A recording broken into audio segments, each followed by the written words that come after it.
des fissures sur les côtés et fractures au milieu de l'ongle.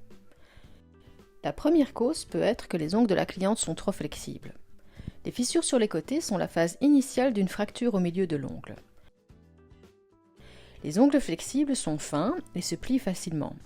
Le master est un gel solide qui ne se plie pas avec l'ongle flexible, ce qui provoque des fissures ou de la casse. Pour obtenir une adhérence parfaite sur les ongles qui se plient facilement, comme les ongles fins et flexibles, vous aurez besoin d'une base plus élastique qui puisse bouger avec l'ongle naturel. Pour ces ongles, le gel FlexiBase est la solution idéale en tant que base d'adhésion flexible entre l'ongle et le gel master. La FlexiBase est également dans une bouteille, tout comme le master, et s'applique très facilement grâce à son pinceau intégré. La FlexiBase est compatible avec tous les gels de construction ProNails.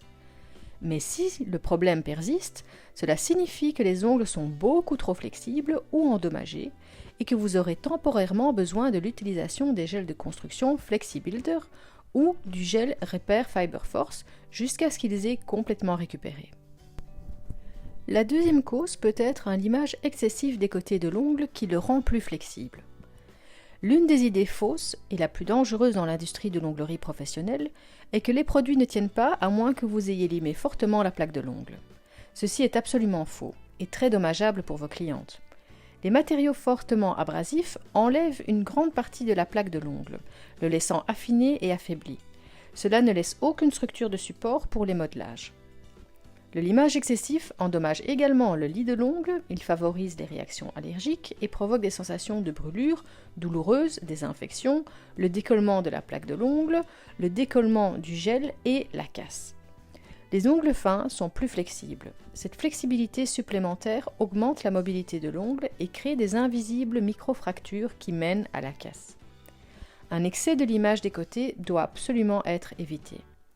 Pour éviter d'endommager l'ongle naturel, suivez la bonne méthode de limage que nous décrirons plus loin lorsque nous traiterons des problèmes de décollement. La troisième cause peut être le limage du gel master. N'oubliez pas qu'avec le gel master, vous pouvez travailler plus finement et que le gel master fera le travail à votre place. Il n'est donc pas nécessaire de le limer après la catalysation. Lorsque la goutte est appliquée correctement, le gel master s'égalisera. Il se répartira bien sur l'ongle et donnera une solidité supplémentaire à l'endroit où la goutte a été déposée. Lorsque vous limez une application de gel déjà fine, il est très probable que le gel devienne trop fin sur les côtés ou au milieu de l'ongle, ce qui la faiblira à ces endroits. Le gel master ne doit pas être limé. La quatrième cause peut être que la couche de base du gel master a été appliquée trop finement. Lorsque la couche de base du gel master est appliquée trop finement, la goutte ne pourra pas suffisamment s'égaliser vers les bords de l'ongle et il y aura donc un manque de gel sur tous les côtés, à la zone de la cuticule, aux latéraux et aux bords libres de l'ongle. Un gel insuffisant entraînera des contours plus faibles. Vous avez deux possibilités pour éviter ce problème. La première, appliquez la couche de base plus épaisse sans appliquer de pression sur le pinceau. L'ongle doit être lisse de manière que vous ne puissiez voir aucune inégalité sur la surface de l'ongle. Deuxièmement, si vous avez du mal à adapter vos habitudes de travail en réduisant la pression que vous appliquez sur le pinceau, vous pouvez également appliquer une double couche de base sur l'ongle. Cela consiste à appliquer d'abord la couche de base et la catalyser. Ensuite, vous appliquez la deuxième couche de base suivie de la goutte et catalysez simultanément. La cinquième cause peut être aussi que la goutte a été appliquée trop près de la zone cuticule. Lorsque la goutte est appliquée trop près de la cuticule, l'ongle est renforcé à l'emplacement de la cuticule, ce qui est inutile. Par conséquent, l'ongle ne sera pas assez solide au point de stress lorsqu'il se pliera, ou des petites fissures apparaîtront sur les côtés qui commenceront à se déchirer et éventuellement à provoquer une fracture sur tout l'ongle. La goutte doit être appliquée conformément au protocole, à une distance minimale de 5 mm de la cuticule. Et la sixième et dernière cause peut être que la cliente attend trop longtemps pour son remplissage, et on parle ici de 5 à 6 semaines.